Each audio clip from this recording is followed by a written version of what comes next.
So, thank you for inviting me to speak, Shay, and so 10 minutes to kind of share wisdom. So I've been thinking, what could I really share with you in these 10 minutes? Because as they say, it's more difficult to do a short talk than a long one. And so I've really been tuning in, and it's been interesting.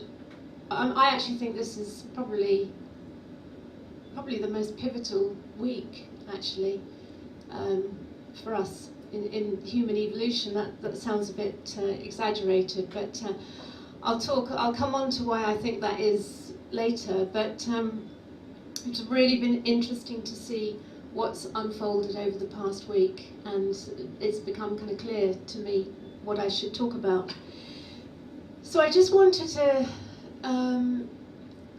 ask you to consider that every single thing that has happened to you in your entire life leading up to this moment of being in this room, I want you to consider that every single part of it, whether you judged it good or bad, has been part of the most incredible training program to get you ready for your future. And I really wish that someone had actually said that to me when I was going on my own entrepreneurial roller coaster ride, I have to say, because when I was doing that whole entrepreneurial journey, the highs were really great, you know, making millions, winning awards, TV fame. I was on the first 2 series of Dragon's Den as one of the dragons, which was just incredible. I mean, just like, I have 4 brothers actually, and 2 older brothers who are twins. One of them is a business guy, and the other's an actor who spent his whole life trying to get famous.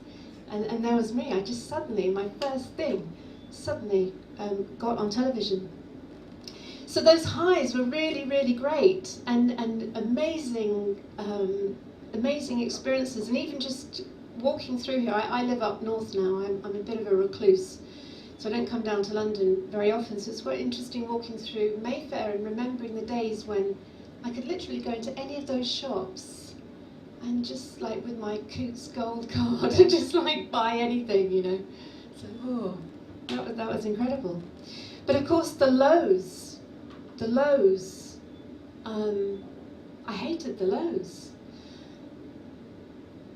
I lost that business, Red Letter Days, 16 years after I created it from nothing. I lost it, even though it had £3.3 million cash at bank. And I don't want to go into a sob story around that, but I mean, we had so much money, and yet I still lost it through banks and other things. I mean, it was so bitter about that. Total humiliation by the media, and when that business crashed, I'd just been on Dragon's Den. So of course the media had a field day. It was in every newspaper, it was on all the news bulletins. This is before the big crash. It was back in 2005. And I was absolutely humiliated by the media. And then I went through personal bankruptcy as well, just to make matters worse. So it was really shit. Really shit. Because, you know, no one explained to me that it was all a wonderful training program. And I spent the first kind of 42 years of my life on that old, what I call a kind of old paradigm business experience. And it's quite interesting coming up on this stage or seeing here, arriving here today. This kind of sums it up. This is my brothers. You know, we used to play Monopoly with my older brothers when I was young, and if they weren't winning, they would just throw up the board, and you know, and I'd be left to put away all the pieces. And I learnt business in a very old paradigm way. And so that was the way that I did business, in this very adrenaline, conflict-fueled way of winning, losing. And this was what was playing out in my business life, winning, losing. And this is how we judge duality. Am I winning? Am I losing? Am I rich? Am I poor? Is it right? Is it wrong? Is it good? Is it evil? Is it? We are on this plane of duality. And I was very, very lucky, because when the whole thing crashed, I was taken on an amazing journey. Into a journey of healing and discovery. Interestingly, one amazing experience at St George's Chapel, Dominic, just like it's incredible, being invited to this kind of women leaders thing, the fire and the feminine, thinking we're all going for this corporate event, and just this weird contemporary shaman doing strange yoga stuff, and I had an amazing spiritual experience. Anyway, this whole life unfolded of this journey of transformation and healing, which kind of culminated in going on 2 shamanic pilgrimages to Peru, and going up the most sacred mountain in the Andes, Mount Apu Azangate, with the shaman, and taking ayahuasca. Simon said to me, "Do not mention ayahuasca." But I feel I have to, because when you do an experience like that, and you see beyond the veil, you see beyond the illusion of this duality, I call the delusion of duality. You start to see through, and you start to see beyond this material realm. Your whole life completely transforms, and you start to realize that everything is a blessing. Absolutely everything is a blessing, because everything is of source, everything is of God, even Donald Trump. Yes, it's all a blessing. It was quite interesting. Hopefully I'm not, yes. It's quite interesting. In Peru, we actually did, a shaman came up from the jungle and did a medicine ceremony on the night that Donald Trump was elected. And 4 of our group were Americans who were literally in tears, crying at this hideous development. They were all Democrats, and it was just like, oh my God, you know, life is over, you know, can't do the American accent. And in this journey, which was incredibly powerful, I was shown the gift of Donald Trump, in that he represented the unevolved masculine, showing us all the healing where we haven't healed our relationship with the masculine. So whether he's the controlling father, or in my case the bully older brothers that flipped up the Monopoly board, that always won the game, that always had to win. So it's really, really interesting that everything is a gift. And when we live life in that context, suddenly we move out of fight and struggle, trying to resist everything in our life, and we start to say thank you. Thank you to every experience. Thank you to every. We start getting curious about every single thing that shows up. Who's this person in my face? This toxic person? What are they showing me about me? Exactly what Maxine was saying about relationships. What a gift! What a gift are all our relationships, and yet quite often we don't like what we see in the mirror, and then we try and get rid of that person and try and find a better person that is a nicer reflection, and we don't want to look at our shadow self, and yet all of our growth is in the shadow. And our demons are our greatest allies if just we would say, yes, thank you for showing up.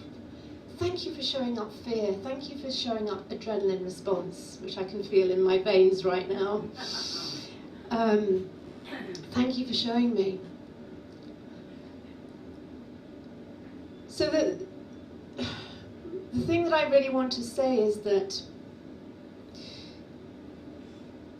when you see beyond the veil, you start to realize that this world is actually, this consciousness is the highest form of technology, and it's programmed to keep showing us everything we need to know to bring us home, not to the head, Tony, but to the heart. Because when we come out of the plane of duality, which is in our mind, and we come into the heart, that's when we can make the vertical journey. that's when we can access source, and we can start to channel from a different place. We can start to receive wisdom, infinite wisdom, intelligence, divine guidance, so that we can start to live our soul purpose. And this week, this is why this week is so pivotal and so important, because I truly believe that we are at a crucial crossroads in the evolution of humanity, where we either take the decision to destroy this world or to vision and create into reality a new way of being on the planet. A world of peace and love and joy and prosperity for all beings. And this, to me, is what we're being shown now. And we have a choice. And I know that this system, I've been told not to go too political here, Shane. I'm not going to upset. I'm not going to upset you. Although I do very much like the outfit you're wearing, covered in red roses, because I do believe that we have a very... Okay, I just want to mention this, and I don't want to name drop, but when David Cameron became leader of the Tories, I was one of the leading businesswomen who was invited to consider standing as an MP back in 2005, 2006, when he wanted more women in Parliament. And I also spoke, and I was on stage with Theresa May, that they did a Dragon's Den style thing at the 2006 Conservative Party conference. So I was really steeped in that world. But I had a vision literally over the past week, that the person who I'm not allowed to name, who I shall be voting for on Thursday, actually carries the energy of Melchizedek, of Christ consciousness. And so on Thursday I will be voting for peace, because I believe that we have a choice now, that we can disrupt this surge towards being a global military, fighting the world right, and actually vision a different way of being on the planet. And it truly is about choosing love and peace. And ultimately, we are all one. Thank you.